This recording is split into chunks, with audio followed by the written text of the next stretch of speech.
Star Trek First Contact, in which the Enterprise, commanded by Jean-Luc Picard, or Patrick Stewart, must travel back in time to the 21st century to save the world from being taken over by a frightful race called the Borg. These are not, as you might suppose, descendants of a Swedish tennis player, but a half-human, half-robotic race with a hive mentality and the motto, assimilate and conquer. Welcome aboard the Enterprise E, Mr. Worf. Thank you, sir. The Defiant. Adrift, but salvageable. Tough little ship. Little? Mr. Worf, we could use some help at tactical. You do remember how to fire phasers.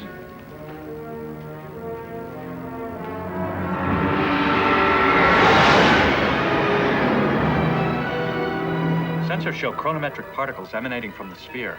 They're creating a temporal vortex. Time travel.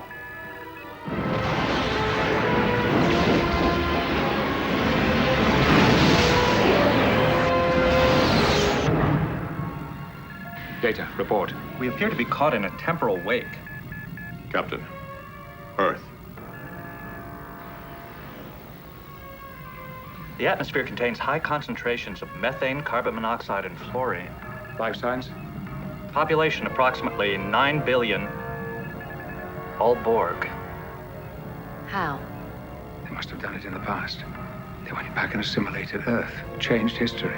But if they changed history, why are we still here? Temporal wake must have somehow protected us from the changes in the timeline.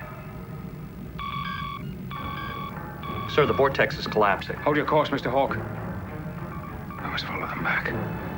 Repair whatever damage they've done.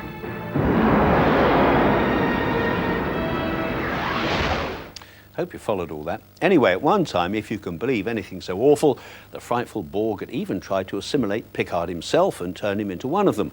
They failed, of course, but the Queen Borg, Alice Krieger, still has designs on Picard, though her main aim is to change history by sabotaging the human race's first ever warp-speed spaceflight, the one that established initial contact with the world out there. Mind you, when you see the rackety old spaceship and the state of its designer and commander, James Cromwell, who could turn a breathalyzer puce simply by looking at it, you wouldn't bet on it leaving the ground, let alone travel faster than the speed of warp. However, that's the Star Trek mission, to boldly go and save Earth yet again, and split infinitives be damned. But the job is not made easier by the Borg infiltrating the Enterprise and, as it were, constantly countering all Picard's desperate returns of serve with backhand winners and cunning lobs. Tell me, are you using a polymer-based neural relay to transmit the organic nerve impulses to the central processor of my positronic net?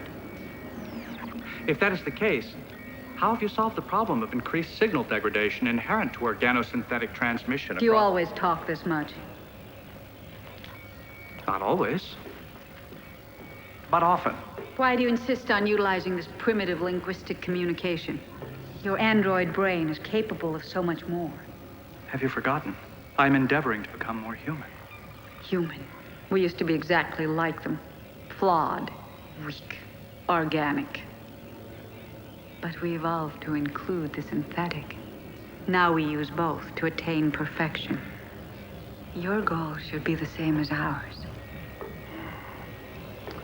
Believing oneself to be perfect is often the sign of a delusional mind. Small words. From a small being trying to attack what he doesn't understand. I understand that you have no real interest in me. That your goal is to obtain the encryption codes for the Enterprise computer. That is one of our goals. One of many. But in order to reach it, I'm willing to help you reach yours.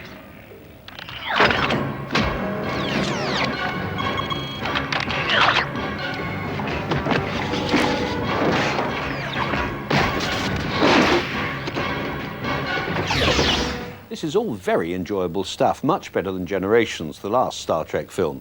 The director, making an impressive debut, was Jonathan Frakes, who doubles engagingly as the Enterprise's second officer. Incidentally, you might care to know that in Picard's day, the 24th century, the acquisition of wealth is no longer a human driving force. People don't even have money anymore, so that noise you hear is probably Margaret Thatcher turning in her grave 4 centuries hence. Anyway, Star Trek First Contact opens on Friday, and Daylight, Sylvester Stallone's new film,